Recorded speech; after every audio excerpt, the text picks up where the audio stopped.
मैं भारत को भारतीयता की मान्यताओं के आधार पर फिर से खड़ा करना चाहता हूं और इसी काम की कोशिश में लगा हूं। नमस्कार दोस्तों, बीएस नेटवर्क में आपका स्वागत है। मैं हूं बलबीर सिंह श्रीता राजपूत।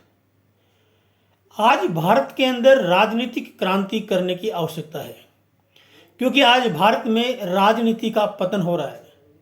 और जब राजनीति का पतन हो रहा है भारत में, तो इसलिए राजनीति को बचाने के लिए, राजनीतिक गंदगी को साफ करने के लिए भारत में राजनीतिक क्रांति करने की आवश्यकता है।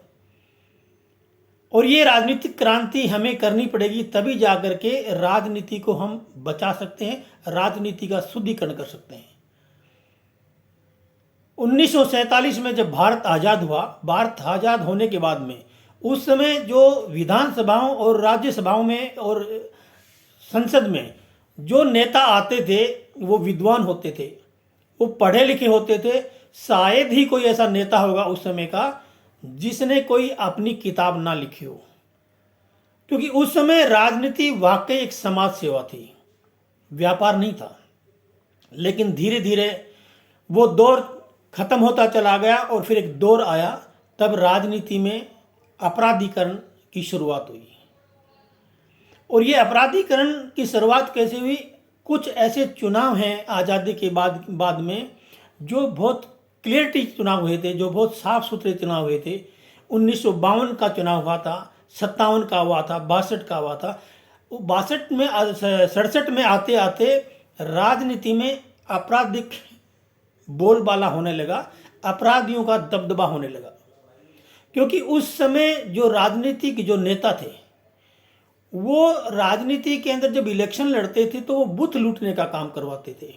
तो उस समय बूथ लूटने का काम बहुत बड़े स्तर पे होता था, और इसलिए जो स्थायी नेता होते थे उनके लिए भी ये जो अपराधी टाइप के जो लोग थे ये बूथ लूटने का काम करते थे। धीरे धीरे ये बूथ लूटने का काम करते रहे, नेताओं के लिए काम करते रहा। उसके बाद धीरे धीरे इन अपराधियों के मन में एक विचार आने लगा। विचार ये आने लगा कि जब हम ही इन नेताओं को अगर जितवा करके नेता बनाते हैं तो क्यों नहीं हम खुद नेता बन जाएं। तो फिर इन अपराधियों ने राजनीति में आना शुरू कर दिया। यानी यूं कहो कि अपराधीकरण का राजनीतिकरण कैसे हुआ। राजनीति में अपराधीकरण हुआ और फिर अपराधीकरण में राजनीति हुआ। दो अलग अलग सवाल हैं। आपराधिक राजनीतिकरण हुआ और राजनीति में अपराधीकरण हुआ। उसके बाद ये जो बदमाश टाइप के जो लोग हैं, जो अपराधी टाइप के जो लोग हैं, ये इन्होंने पैसा इकट्ठा किया और ये जीत करके सत्ता में आने लगे, राजनीति में आने लगे। तो पहले ये उन नेताओं के लिए जो काम करते, जिनके लिए बूथ लूटते थे, उसके बाद जैसे है ये राजनीति में आने लगे और जब राजनीति में आकर जो एमपी एमएलए बनने लगे, तो फिर इन अपराधियों ने उन नेताओं को, जो पहले के जो स्थायी नेता हैं, उन नेताओं को संरक्षण देना पार्लियामेंट में, संसद और विधानसभाओं में शुरू कर दिया। और ये सिलसिला फिर भी जारी रहा, बूथ लूटने का सिलसिला जारी रहा। और इस प्रकार से ये जो बूथ लूटने की जो घटनाएं हैं बिहार में, तो ये बहुत बड़ी एक परिपाटी थी जो काफ़ी सालों से पहले से बूथ लूटने का काम शुरुआत में कर रही थी। लेकिन ये कुछ 70-80 के दशक में ये कुछ राज्य ऐसे हुए जिसमें ये आपराधिक घटनाएं चुनाव में बूथ लूटने के टाइम पर होने लगी, जिसमें एक राज्य था बिहार और एक राज्य था हरियाणा। हरियाणा में एक बार महम कांड हुआ था 80 के दशक में। तो बूथ लूटने के नाम पर 10 लोगों को लाठियों से बेरहमी से मार दिया गया था और इसका बहुत दूर दूर तक शोरगुल मचा था। और कुछ इलाकों में महाराष्ट्र में भी जो इस प्रकार की जो है आपराधिक घटनाएं होने लगी थी उस वक्त में। तो इसीलिए राहत इंदौरी ने अपने लेख में लिखा है, अपनी उस कविताओं में लिखा है राहत इंदौरी ने कि बनकर एक हादसा बाजार में आ जाएंगे, जो नहीं होगा वो अखबार में आ जाएगा, चोर उचक्कों की करो कदर कि मालूम नहीं कौन किस अखबार में आ जाएगा। तो शायद राहत इंदौरी ने इन अपराधियों के लिए ही ये लिखा होगा। ये इस प्रकार की जो कविता है ये बना करके उन्होंने बोला होगा। मैं बात करता हूँ मध्य प्रदेश की। मध्य प्रदेश के अंदर लगभग 93 ऐसे विधायक हैं जिन पर आपराधिक क्रिमिनल मामले दायर हैं। 93 विधायक इस प्रकार से। उधर छत्तीसगढ़ में 223 उम्मीदवारों के अंदर, विधायकों के अंदर 26 पर आपराधिक मामले हैं और 16 पर गंभीर आपराधिक मामले हैं। मैं बात करूं कि राजस्थान की, तो राजस्थान एक ऐसा राज्य है जहां पर 200 विधायकों के अंदर 157 विधायक ऐसे हैं जो करोड़पति हैं। अगर ये करोड़पति हैं तो ये पैसा आया कहाँ से? उसी 200 में से अभी फिलहाल जो है राजस्थान में 193 विधायक हैं। उन 193 विधायकों के अंदर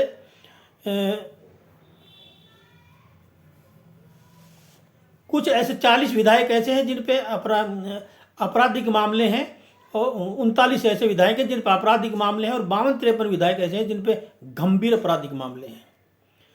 तो ये कोई भी राज्य ऐसा नहीं है जो बचा नहीं है, जो आपराधिक मामलों से कोई भी सरकारें, कोई भी पार्टियां अगर बची हों, कोई भी पार्टी इस प्रकार की नहीं है जो आपराधिक मामलों से बची हों। अगर बाकी छोटी मोटी पार्टियों की बात छोड़ दें, आप बड़ी पार्टियों की बात करें, कांग्रेस और बीजेपी की, तो कांग्रेस तो देखो लगभग 250 साल पुरानी पार्टी है कांग्रेस।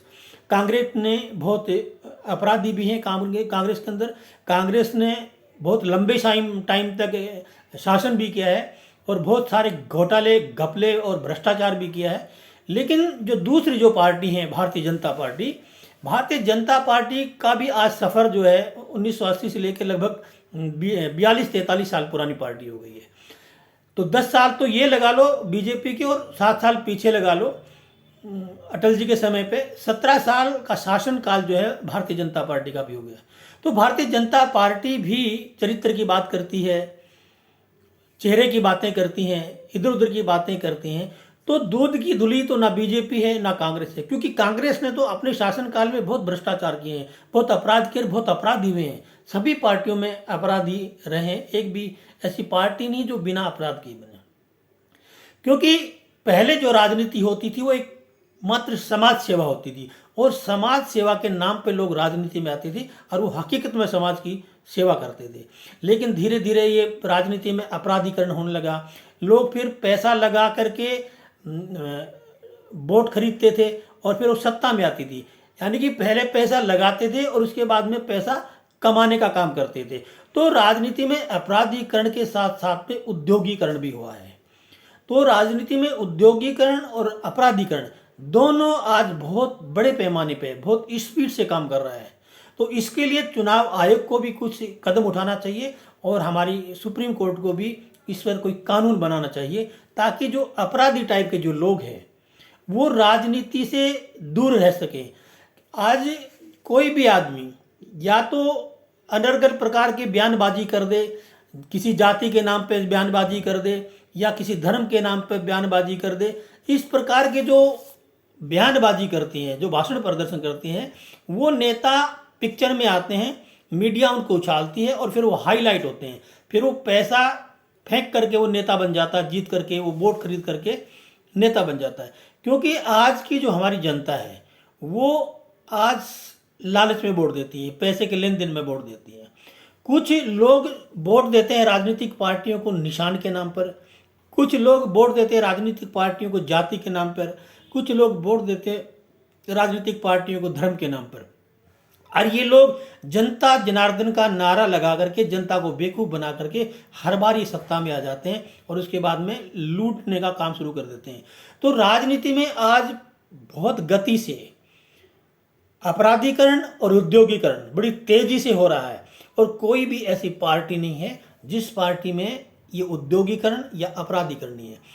क्योंकि राजनीतिक पार्टियां भी आज टिकट उसी को देते हैं जिसका कोई चरित्र होता है, चरित्र जिसका कोई आपराधिक चरित्र हो, जो भीड़ जुटाने का चरित्र हो, किसी को जाति के नाम पर जोड़ने का चरित्र हो, किसी को दुनिया को जाति धर्म के नाम पर लड़ा करके भीड़ इकट्ठा करने का चरित्र हो, किसी को पैसे में वोट खरीदने का चरित्र हो, किसी को गुंडे मवालियों को इकट्ठा करके गुंडों मवालियों के आधार पर जीतने का चरित्र हो। ऐसी पार्टियों को ही लोग ढूंढती हैं, ऐसे लोगों को लोग ढूंढते हैं, पार्टियां ढूंढती हैं, और उन्हीं को पार्टियां, ऐसे व्यक्तियों को ही पार्टियां जो ना टिकट देती हैं, जो आपराधिक प्रकार के होते हैं, जो पैसे वाले होते हैं। गरीब आदमी, पढ़ा लिखा आदमी, शिक्षित आदमी और एक सभ्य आदमी को राजनीति के पास भी नहीं जा सकता, वो राजनीति को छू भी नहीं सकता है, क्योंकि राजनीतिक पार्टियों का एक मूल मंत्र, एक ही मतलब मकसद होता है कि कैसे भी करके जोड़ तोड़ करके, आपराधिक गतिविधि करके, या औद्योगिकरण करके, या पैसे में खरीद के, डरा करके, धमका कर, सर एक ही लक्ष्य है उनका, सभी राजनीतिक पार्टियों को जीत हासिल करना। समाज सेवा और राष्ट्र सेवा का किसी भी पार्टी का कोई लक्ष्य नहीं है, चाहे वो कितनी भी बड़ी पार्टी हो, चाहे छोटी पार्टी हो, चाहे कितना भी लच्छेदार कोई भाषण दे रहा हो, मंच पर चढ़कर कोई कितना भी देश का भ्रष्टाचार मिटाने की बात करता हो, देश को गरीबी से बाहर निकालने की बात करता हो, भुखमरी से बाहर निकालने की बात करता हो, लेकिन ये सब दिखावा है, जुमलेबाजी है। जितनी भी राजनीतिक पार्टियां हैं, ये सिर्फ और सिर्फ इनका एक लक्ष्य होता है कि कुछ भी करके, चाहे गुंडागर्दी करके, चाहे पैसे में खरीद करके, चाहे कुछ भी करके सत्ता हासिल करना, बस एक ही मकसद होता है, जीत। तो छोटी मोटी पार्टियों की तो बात ही ना करें, बड़ी पार्टियों की बात करते हैं, और जिसमें बीजेपी और कांग्रेस दोनों है। इतना व्यापक स्तर पर इनके अंदर जो ना अपराधीकरण है, औद्योगिकरण है, इतना भ्रष्टाचार है, हर प्रकार के जो कुक्रम हैं इन दोनों पार्टियों के अंदर हैं। और ये आते हैं मंचों के ऊपर, बड़े बड़े लच्छेदार भाषण देते हैं, अच्छे चेहरों की बात करते हैं, शिष्टाचार की बातें करते हैं, समाज सेवा की बातें करते हैं, राष्ट्र सेवा की बातें करते हैं, लेकिन इसमें ना कोई राष्ट्र भगत है, ना कोई समाज भगत है, ना कोई समाज की सेवा करने के लिए आते हैं, ना राष्ट्र की सेवा करने के लिए आते हैं। आज कोई भी व्यक्ति आता है, सीधा पार्टी बनाने की बात करता है, पहले अपराधी बनता हो, किसी का मर्डर कर देता है, गोली मार देता है, थोड़े दिन जेल में रह के आ जाता है, उसके बाद में वो हाईलाइट हो जाता है, और हमारे समाज के जो मूर्ख लोग हैं कुछ, वो उस समाज का मसीहा बन जाता है। वो अपराधी जो अपराध करके जेल में जाकर के जो सजा काट के आता है, उसके बाद में वो व्यक्ति जिस समाज का है, वो उस समाज का मसीहा बन जाता है, और वो बेवकूफ़ समाज उसको मसीहा बना करके उसको जिता के संसद में या विधानसभा में भेज देती है, और फिर वहाँ पे जाके वो समाज को भूल जाता है, वो सिर्फ अपने बारे में सोचता है, फिर वो एक व्यापार करना शुरू करता है, लूट मार करना शुरू कर देता है, क्योंकि उसने जो पैसा लगाया है या जो नाम कमाया वो उसका फ़ायदा उठाता है फिर अंदर जाके। और जो समाज के लोग सोचते हैं, जनता सोचती है कि हमारा नेता है। नेता कोई किसी का नहीं है, राजनीतिक पार्टियां कोई किसी की नहीं है। तो इसलिए इस राजनीतिक पार्टियों चक्कर तो आप छोड़ दें, आप तो क्रांति का रास्ता अपनाएं, क्रांति के चक्कर में पड़े, आप राजनीतिक पार्टियों के चक्कर में ना पड़े। कोई भी राजनीतिक पार्टियां आपका भला नहीं कर सकती हैं, कोई भी नेता आपका भला नहीं कर सकता। आपका भला आप खुद कर सकते हैं, हम और आप मिलकर कर सकते हैं, और वो कर सकते हैं हम क्रांति के रास्ते पर चलकर, एक आंदोलन के रास्ते पर चल करके। आज पूरी राजनीतिक पार्टियों में कुल मिला के 44% विधायक क्रिमिनल अपराधी हैं, और 40% टोटल में से सांसद क्रिमिनल हैं जिन पर आपराधिक मुकदमे हैं। एक छोटा सा राज्य है छत्तीसगढ़, उस छत्तीसगढ़ राज्य के अंदर 26 लोग ऐसे हैं जिन पर आपराधिक मामले हैं, और 16 लोग ऐसे हैं, विधायक ऐसे, जिन पे गंभीर आपराधिक मामले हैं। तो इस राजनीतिक सफर में कुछ नहीं रखा है, उस राजनीति के चक्कर में पड़ने से कुछ मिलने वाला नहीं है। सिर्फ आप बेचैनी हासिल कर सकते हैं, बेचैन रह सकते हैं, आप अपना समय खराब कर सकते हैं, आप अपना पैसा खराब कर सकते हैं, आपको हासिल कुछ नहीं होना।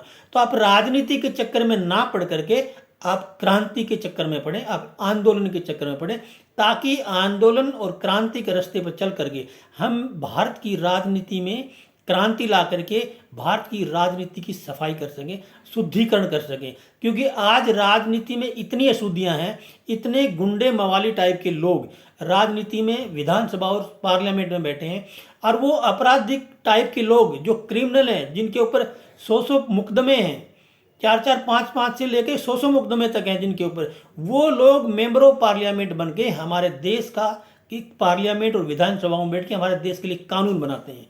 कितनी शर्म की बात है, जो लोग खुद अपराधी हैं वो उन लोगों के हाथ में हम लोगों ने देश का कानून बनाने की बागडोर सौंप रखी है। तो सबसे बड़े मूर्ख हम नागरिक हैं, हम भारत के लोग हैं, जो अपराधियों को चुन करके हम पार्लियामेंट में भेजते हैं, विधानसभाओं में भेजते हैं, फिर वो एक ऐसे कानून बनाते हैं जिनमें उनका संरक्षण हो, और पब्लिक का संरक्षण ना हो, उनका डिफेंस हो, पब्लिक का डिफेंस ना हो। इस प्रकार के उन अपराधियों को हम अपने देश के कानून बनाने का दायित्व सौंप देते हैं, देश को चलाने का दायित्व सौंप देते हैं।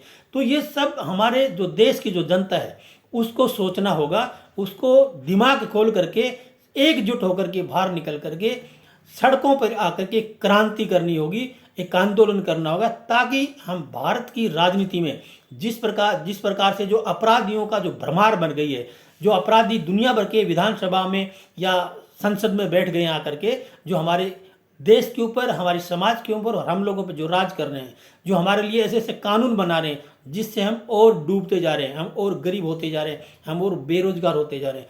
तो मैं चुनाव आयोग से भी ये सिफारिश करता हूं कि इस चुनाव आयोग को भी इस पर कदम उठाना चाहिए और भारत की माननीय सुप्रीम कोर्ट को भी इस पर संज्ञान लेना चाहिए कि कोई भी आपराधिक प्रवृत्ति का आदमी जिस पर कोई भी अगर केस है, वो ना पार्टी बना सके, ना वो इलेक्शन लड़ सके, ना वो कोई पदाधिकारी बन सके, ना कोई राजनीतिक गतिविधि कर सके।